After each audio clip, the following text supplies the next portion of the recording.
So, what do you think about the debates last night? What grade would you give each of the candidates, and why? Well, Mitt Romney, I would definitely give a D or an F. He really messed that debate up, particularly in his confusion about his tax returns and everything. Yeah, he really shouldn't have chuckled around and said, maybe. Well, it's just a joke to him. Mm-hmm. It's just obvious that it's just a joke to him, and that came across with everybody. That's why everybody started booing. Even after all that, booing and everything, and finally he ends up, bringing up a measly estimate of, I pay 15% taxes. I mean, come on. Even Santorum pays more than that. It's really... Even Gingrich. Mm-hmm. Gingrich paid, I think he said it worked out to be about 30 or 31%. 31%, if I recall, yeah. So, what about... Gingrich did very well. What about the marriage question? Oh, yeah, I defend him because it was in the past. It's not like he's currently cheating on his wife right now. I mean, he was married to that woman, Marianne, and those words to me, I agree with him. It's despicable. I mean, this is something that's way deep into behind closed doors, Yeah. We're talking, this is like serious couple. This isn't something that should be discussed in the public, is what I'm saying. I'm just glad that John King, when he did do it, it was at the beginning. It's one of those things that if you're going to do it... Let's get to the point. Just do it, get it over with, and then move on to the real stuff. I'm most upset, sorry to divert off the topic a little bit, but I'm most upset with Rick Perry.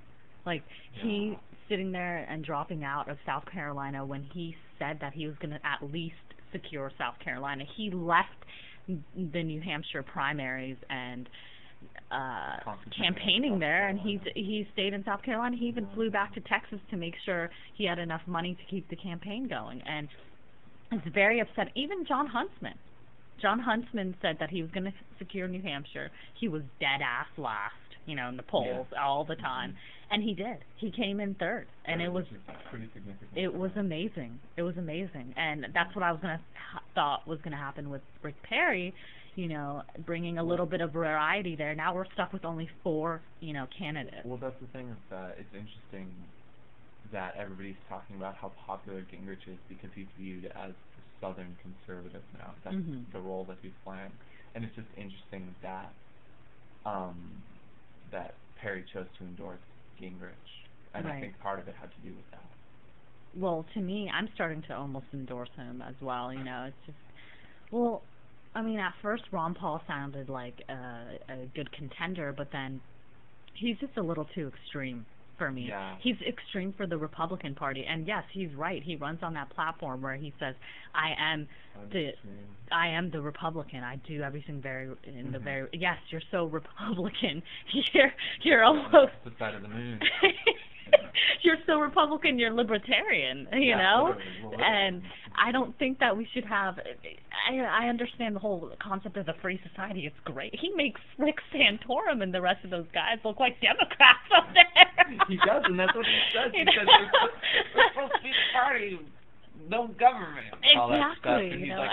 And that's not true. These people the Republican Party doesn't believe in not having completely no government. That's the biggest problem with him, though, is that even if he does get elected, he's never going to ever get to push anything through because the Democrats don't agree with him and the Republicans don't agree with him. So it's like, who's going to vote for the bills that he suggests? Yeah. Nobody. It's just going to be another gridlock. It's kind of one of the main reasons why we don't really have the three-party system. Well, if you expand it, if you can tell from the other candidates, they think the government is huge right now. They want to make the government smaller. That's their key thing. Smaller, not completely get rid of it, and the guy doesn't even believe, cops on the street, basically. He doesn't even believe any government service, no transportation service. He doesn't want, firemen, nothing. He doesn't want the government to interfere in anything. And when we're all trillionaires and we can buy our own police and stuff, that'll be great. But until then, it's going to be a problem. Exactly. Well, we do have to give up some of our rights for, a greater society, yeah, if you exactly. will. It's part of founding a society. And him, he just wants to preserve those personal liberties. When you run on a platform about personal liberties and rights, people, of course, are going to fall in love with that, but you need to understand that his policies are very extreme. People need to understand that, and in a state of devastation, desperation, the Great Depression, if you will, almost, people will vote for him under those circumstances. Well, I mean, I understand, people wanting a big change, and, the Republicans are right. The government is huge right now. Exactly. It's really huge, the amount of money that, gets, when we start talking in trillions and trillions of dollars like that, and that's just our, national debt. Okay. That's not even the budget, but anyway. Moving on.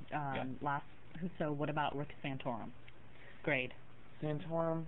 I'd give him a C. C. I was going to say he did exactly. He keeps calling himself the steady one, and to a certain extent, it's kind of true because he.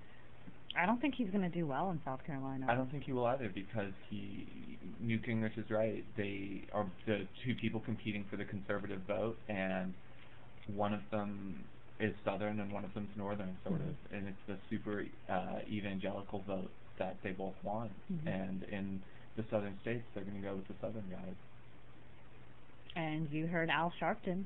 He will sing a song for Newt. And that wraps it up tonight with our report. And we have a new motto. We have officially endorsed Newt Gingrich. Root for Newt. Root for Newt.